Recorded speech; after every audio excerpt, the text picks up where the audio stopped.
Okay, so this week we have arrays, and what are arrays, why we need arrays, what's the purpose of the array.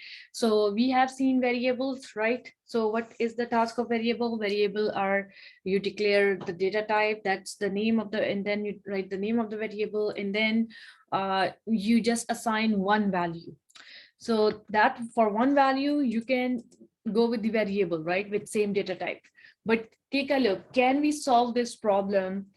Consider the following program, and what your task is: day one, high temperature; day two, high temperature; day 3, 4, 5, 6, and 7. First of all, you're asking user how many days of temperature, and then user said 7. User can say 50, user can say 100, or user can say 2 or 3, right? So whatever days of temperature user has said over here is going to make like make a loop, because as you can see that we are asking the user multiple times, day 1, 2, 3, and depending on the number entered over here. So it means our loop value depends on this number, whatever the value this variable is getting. But as you can see, this is easy. We can just take simple variable n, and then we can run a loop n times, and we will take the value again and again, asking for user to enter a high temperature, enter high temperature, enter high temperature. And then at the end, what you have to do is average temperature. You have to print average temperature. So as you're getting the values, you can do a sum, right? You can do the sum, and then you have a count. What you can do,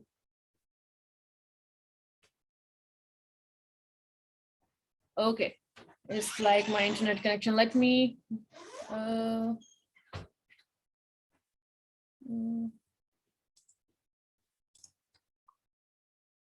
okay, so let's start again. So we have this problem.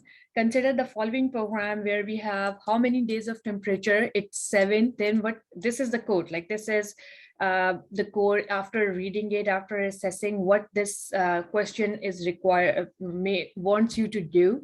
Try to assess the code, like what are the things you need. As you can see, how many days of temperature, user said 7, and then you are asking 7 times the day 1 temperature, day 2 temperature, 3, 4, 5, 6, 7. So you're asking 7 times user to enter that temperature. So it means what we are doing over here is that whatever the number user has entered, so let's say this is n, and you are running a for loop. As we can see how many times we have to run, for loop will be suitable, and this will run 7 times according to what that number is. After taking the temperature, what you are doing is taking the average of that temperature. And how we will take the average?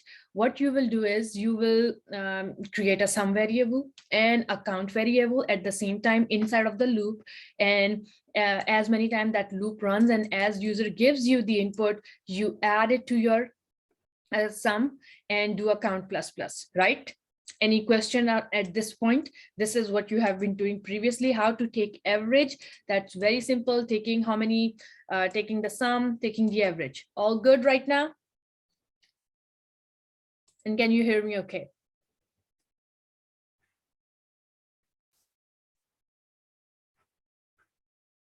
Chat. Okay.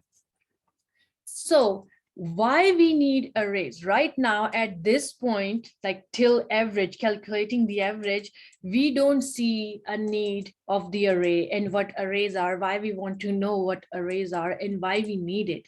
So let's take a look at this last line. This last line says 4 days were above average. So 4 days were above average. That means after calculating the average, then you have to review all the temperatures entered, all the values entered, and compare all the value one by one with the average you have calculated, and do a count again. Like, is 45 is greater than average? No. Is 44 greater than average? No. 39, yes. 48, yes. Like, I'm doing the opposite, sorry. So 45, yes. 44 is greater than average? No. 39, no. So 4 days were above average. So at the end, you will do a count how many days were above average, or there will be an option how many days were below average. And these two lines, like if I add one more, like calculate below average as well, won't be possible with the previous code I just said. Because in the previous code, how you are writing the loop is you are writing this for loop and you are saying that for int I equals to 1, I will be less than equals to n. N is like this number, we don't know. User can say I need 4 days of temperature, user can say 10 days, 50 days, 100 days. We have no ideas what this n will be. And what we are doing is I plus plus, right? And now inside we have a variable like scanner input dot next int, int s equals to input dot next int. Let's say we assume that we have already declared scanner and stuff, but I'm just, the purpose here is to explain this int s, because every time this loop runs, every time you're taking a value, this s is updated. And if you go with this strategy, you cannot do or calculate for how many days were above average or below average, because you don't have the values. You just lost the values because this is a variable. Variable means what variable means is this part.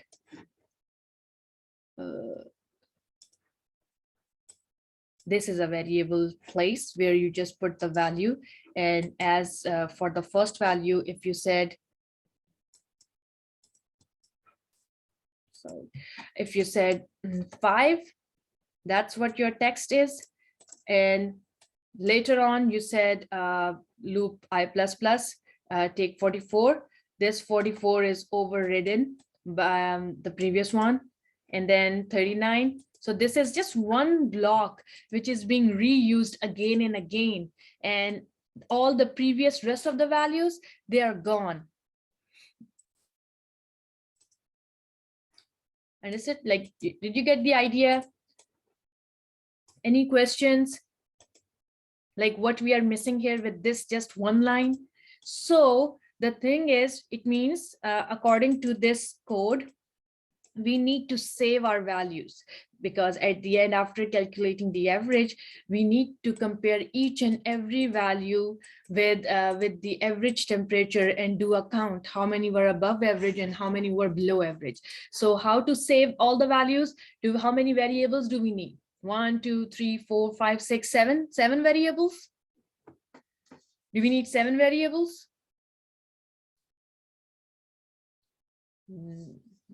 What if I say how many days of temperature and I write I need 50 days of temperature? How many variables do we need? 50? 50. What if I say 500 days of temperature? How many variables do we need? Is that a good approach? It's programming, right? It's programming. We do have shortcuts. We have some scenarios. We have some other stuff which we can utilize to make our code easy, right? So what do we have? We have arrays. What arrays does, like they are on a very small level arrays. When you go in 143, you will see it's not just arrays. You have so many other data structures and collection framework of Java that they are making your life so much easier, handling 500 or 10,000 values. So what arrays does at this point, as we are just learning how to move forward with multiple values, it stores the same value of the same type. So as you can see, this is like a block. It's like making a list, and every block have, as I remember, I showed you like in the previous slide, that what that one variable is holding. That one variable was holding, let me, that one variable was holding just that one block, right? Now you have multiple blocks, and how to identify like which block you want, or what you want to do, how many spaces you need, is the size of the array which you will define when you create the array. So all the arrays are zero based indexes. You cannot say my array will start with index 4 or index 5 or index 7. No, whenever you say I want to create an array of strings, array of double, array of characters, array of Boolean, array of integers, what you have been looking at in front of you, all the array starts with zero index. What does that mean is that your first value will always be at zero index. These are kind of the addresses of your value. So if you say I want to see 17, you will call your array name, which is value, and you will tell the index number, what is the index number you want, and it will print the value of that at that index. Element one value in array, you cannot say 12/13, like I want to add two values at zero index. No, zero will only hold one value. If you have one data type, as you can see, all are integers. You cannot do a mix and match. You cannot say I want one on even indexes, I want double, and on odd indexes, I want integers. So that's not the case. Arrays object that stores many values of the same type. Okay, and with the indexes, the last index, as you can see, when I ask the length of the array will be 1, 2, 3, 4, 5, 6, 7, 8, 9, 10. Length is 10. But if I say give me the value at index 10, there is no index 10. So if you want to retrieve the last value, it will be length minus 1. So whatever the length is, minus 1, that is 10. 10 minus 1 is 9. And your last value of your array is at index 9. Any questions so far? Any questions? Why we need arrays? What's the purpose of the array? No? I want you to take a picture of this, this question so that we can jump on Eclipse and we can start working on it. It always starts at zero index. All the indexes, even if you go for array list, if you go for strings, all the Java, that's how Java is built. So if you ask why, there is no reason why. That's how the language is developed. When you develop your own language, try to make it like start it with 5, 6, whatever you want. Like that's the pattern you've been using. Take a picture of this question so that we can jump on Eclipse.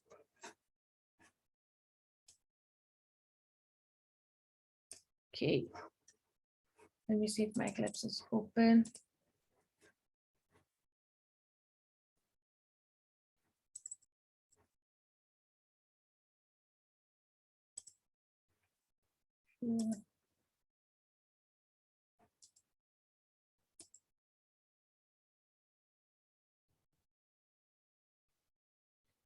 Wait, my Eclipse is opening.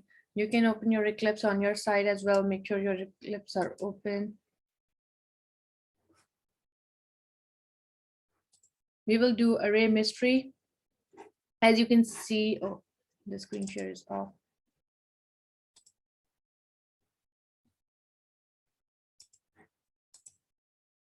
Let's discuss some of more how you define an array declaration. You define the data type, then you use square brackets, and then you write the name of the array, and then you have equal new int, and there you tell the size. And without telling the size, you cannot move forward. So it means size is mandatory. You have to tell the size, how many index value you need. Is it 5, 10, 20, 100, 200? How many reserve boxes you need? After this line, you have an empty array like this, and what you have is all are place. If the data type is integer, it will be 0. If the data type is double, it will be 0.0. If the data type is string, it will be null. So that's how like every index will hold a default value depending on their data type. So array declaration, as you can see, the length You can define the length as an expression. You can take the value from the user.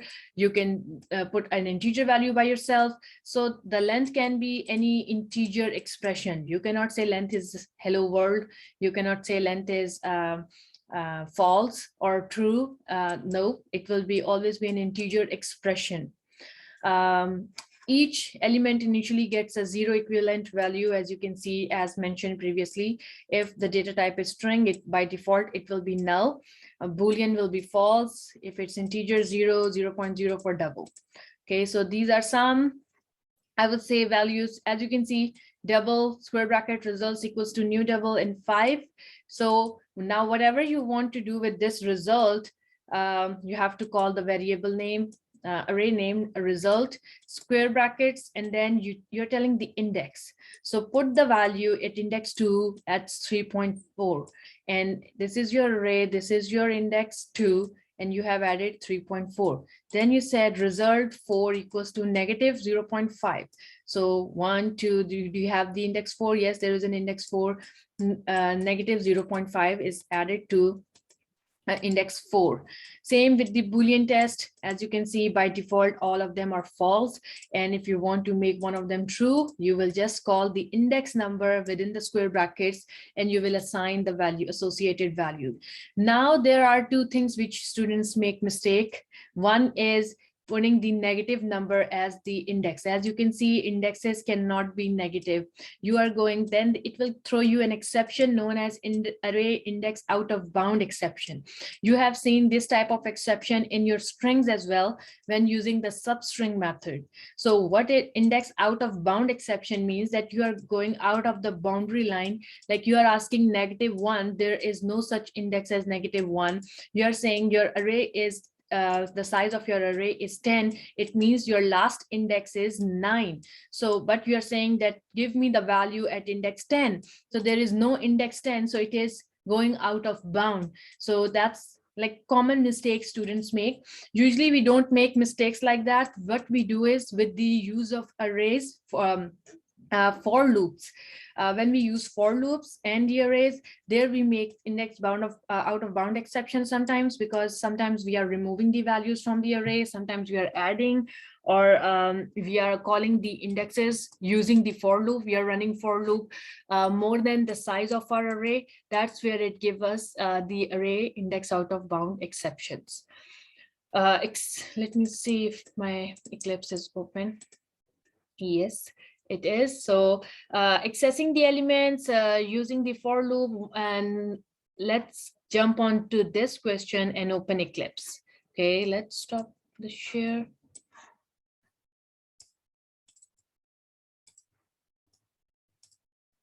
Open Eclipse.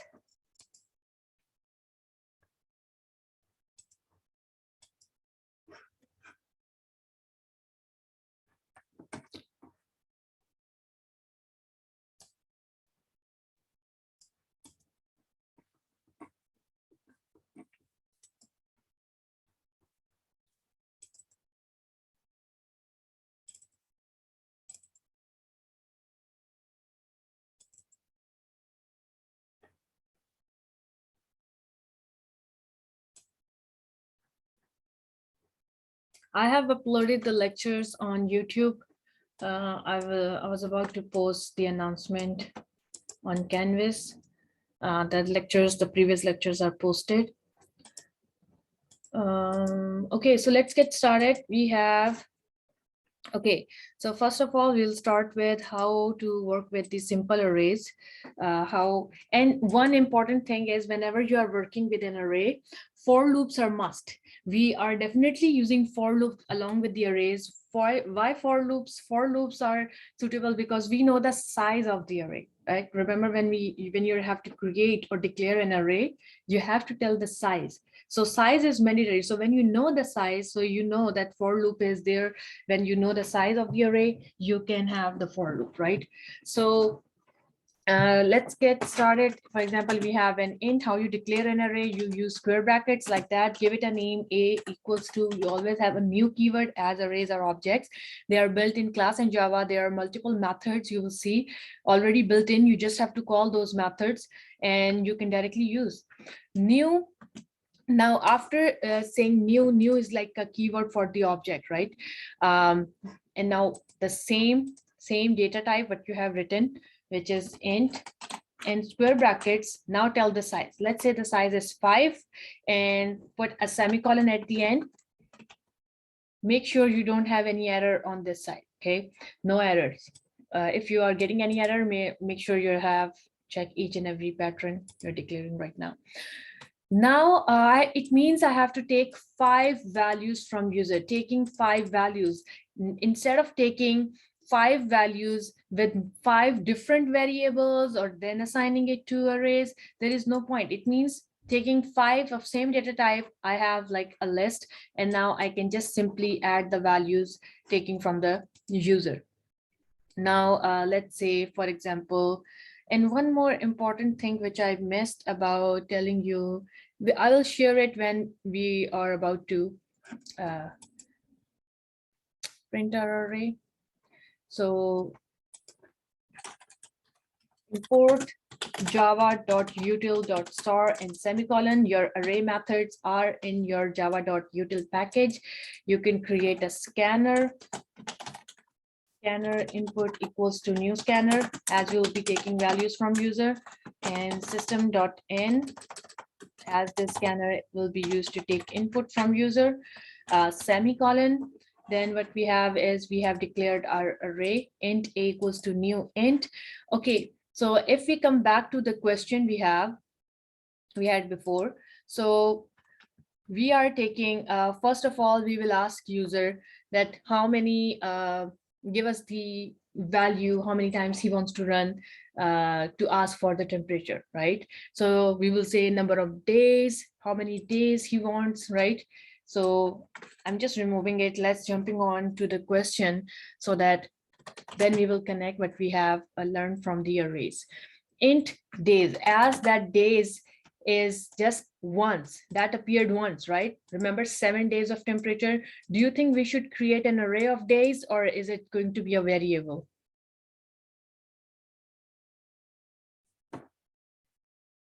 Just a variable. So many students make mistake when they jump onto arrays. You need to identify what is a variable and what goes into the arrays. As number of days appeared only once, so it will be a variable. We don't need array for asking for number of days. So it will be a simple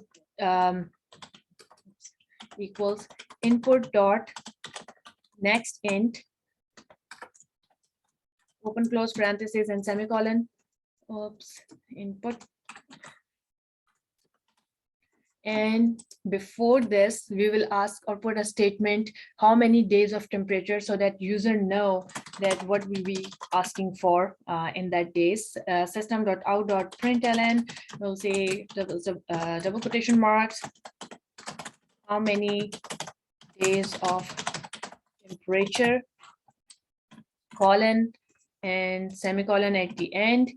Int days, after printing this statement, how many days of temperature, int, or we can put question mark, int days equals to input dot next int. After saying int days, input dot next int, this will give us the days.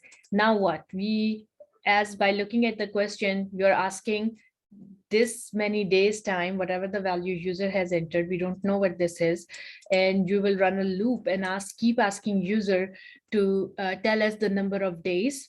But during that process, if you recall, at the end we have to print the average. To print the average, we need to calculate the sum, which will be 0, and then we need to do a count as well to see how many, how to calculate the average. So do we need a count? Do we need to do a count? Yes, but as you can see, our loop is running this many days time. Yes, we can use days. We can use these days because it's the same. If it's 7, it means 7 times we'll take the values and sum will be divided by 7. So it means we don't need an extra variable count, and we don't have to do the counter variable every time. Now we have, we have not created the array yet. Let's create our array. Our array will be of integer data type. As you can see, array will be of the same data type and all the values were integers. If any of the value is double, it means our array will be double and rest of the value will also be placed as double in our array. So right now, all the values are integers, and how you create an array, you write the data type, what data type you want, square brackets, you tell the name, that name will be temperature because that's quite related to what our task is, equals to new space int square brackets. Now you tell the size. Who knows the size of our array? Who knows the size?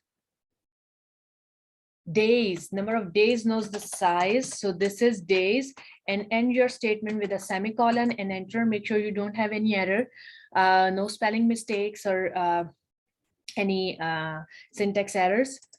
At this point, we are ready to calculate how many days of temperature. This days knows, user entered 7, and now we are ready to take all the 7 values.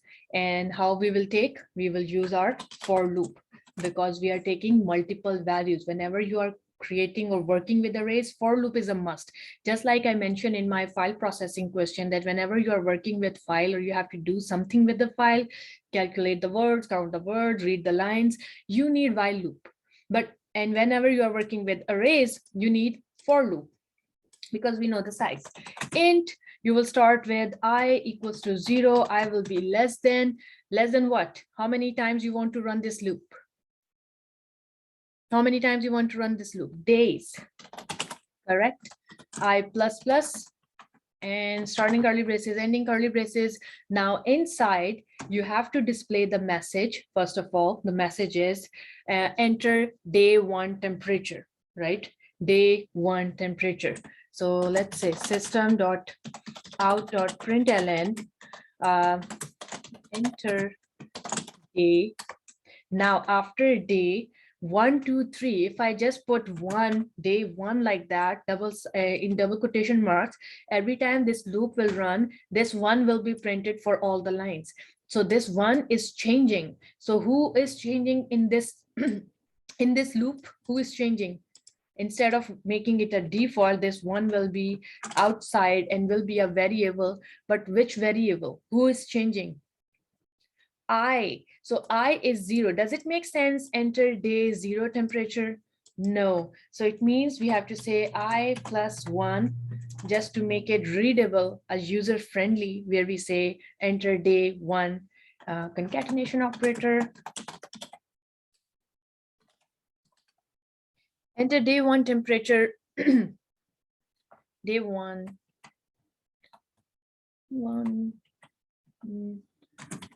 high temperature, colon, semicolon. Okay, we are still inside of this loop. So when you have entered this line, it means user, the next input will be, if you do a dry run, like the dry run should be when you write a code, you need to make sure that if I'm writing this statement, what is the next step? It means after reading or executing, compiler will execute this statement, user will give you the input. That user will enter day 1 temperature. Who's gonna holding it? Who's the one catching your temperature? Who's the one? Or how to take, where to place that temperature. Array, you have to put the value into your array. So it means whatever the value user has entered. So taking the value, I'm just going on to the opposite side. Taking the value is kind of same, right? How you take the value, I'm taking an integer value, I'm using my scanner input dot, and the data type of my value is integer, as we are only accepting integer. I just have taken the value. It's the same, but where do I place the value is different right now because of the array. And what is the name of my array? It's temp. So you call temp, you use square brackets, and how you place values in your array using the indexes. So temp, if I say 0 index here, it means every time it will override. So what is changing within this loop? So that every time the value or the index is increasing or decreasing, so that we know I. So it will be temp I, you are equals to whatever the value user has entered. I plus plus, I is 1, index is 1, take the value, put it at index 1. Increase I 2, take the value, put it at index 2. So every time you are placing the values in your temp I. What is the next step? What is the last thing we are missing in our for loop? Sum. We have to do the sum, and sum plus equals to what? Who is holding the value? Who knows the value? User has given the value. This is the value, and it has been assigned to temp I. How to take the sum now? There is no variable. You will take this one, Control C, and you will say Control V. Temp I knows the value, so it means temp I is the one who will be giving you the value. I is 0, this is 0, this is 0, so it means we are talking about only one index right now, or talking about the same index. Are we done with this for loop? At this point, we will run our loop days time, 7 days. Let's say, suppose it's 7. We are taking the example from the given question. Let's say 7, or I will run 0 till 7 times, taking the value, high temperature, taking the input and assigning it to our temp I one by one to our indexes, to the array we have created over here, the array which we have created, and doing a sum variable. So after this loop, sum is holding something. So what we have to print, we have to print two things: average and how many days were above average. So let's calculate average. So the average, as we all know, the data type will be double, no matter what, if you are working with integers or double, because when you divide or divide the numbers, there is a possibility that you will get a double value. So average will be equals to what? Sum divided by days. Semicolon. As sum is an integer, days are integer, and when you divide two integers, it will give you integer, right? But we want double, as we want the exact average. You will typecast your whatever the answer you are getting with sum divided by days, so that keeps the double. Okay, otherwise, remember from Java, if you divide two integers, answer will be an integer. Anything else we are missing? At this point, we have the average. We got the average. Now, what is the last line? Because of that, we have created an array. What was the last line in our code? Our code said 4 days were above average, right? 4 days were above average. Now what? It means we have to go through, we got the average, which is AVG over here is holding our average. And now we have to go through our array, because now array is not empty. Your array is not empty. Your array is holding all the values entered by user. So now at this point, go through the array. And how you will go through the array? What do you need? Remember what I said. Go through the array. What do we need? We need a loop. We need the for loop. We need loop to go through the array one by one and compare it with AVG and do a count how many days you saw that were above average. So it means we need a variable count, which will be equals to 0 by default. And then we will create our for loop. For int I will be equals to 0, as our index starts with 0 indexes. I will be less than days. We have to go through our whole array. It's not like we have to go just halfway through or 2 or 3 values. We have to check our whole array and compare the values, how many days were above average. And how you compare, you always need an if condition to compare. If what? Now, if what? If this AVG, right? If how many temperatures, how to get the temperature? We are at index I. Whenever you're talking about the array, you write the array name. You use square brackets always so that it indicates it's an array. And inside of square brackets, you need a variable kind of a scenario, because you're inside of for loop. It means you're not just comparing one value, you're comparing multiple values. So comparing multiple, it will be I. If temp I is greater than AVG, which is our average. If this is true, then what? If this is true, then what? If your temperature is greater than average, do a count plus plus. It will be count plus plus, and then that's it. this was the reason we have to go through with the array, or we have to create an array. This is where your for loop, if condition is closed, this is where your for loop is closed. And outside of this for loop, we will print system.out.println, print the average temperature.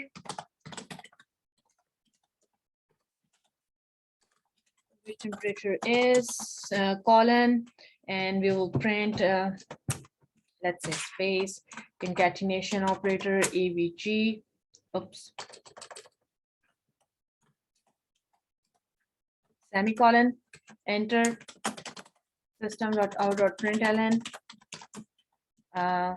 4 days were above average. So who knows how many days? Count, concatenation operator, double quotation mark, days were above average, and semicolon. Okay, so open the question in front of you, as we will be using the same values. So just to compare and confirm our code is correct. So let's run our code.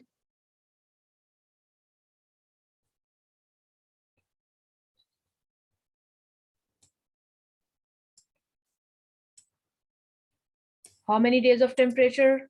7. Enter day 1 high temperature, 45. Day 2, 44. Day 3, 39. 48. 37. 46. And 53. Average temperature is this. 4 days were above average, 44.6. Let's round this off. You can use math.round, and you have seen multiple ways to do it. We can do it with so the output is correct. So let's just round it up. So I will be doing it with printf. Okay, the format specifier. So that just a repeat, so that otherwise you can use math.round and times 100 divided by 100, so that it can round to 2 decimal numbers. Average temperature is %.2f. It means I want 2 numbers after the decimal point, and make sure you do \n so that it moves the cursor to the next line. And instead of concatenation operator plus, you will do a comma and you will write avg. As simple as that. Now run again, and you can test the values again. 7 days of temperature, enter the values you have. Was 45, 44. You can enter different values. You can enter different days of temperature you want, just to compare. Anyone having any errors, any difficulty, let me know in the chat. 46, 53. As you can see, we have 2 numbers after the decimal point. 4 days were above average, and the output is correct.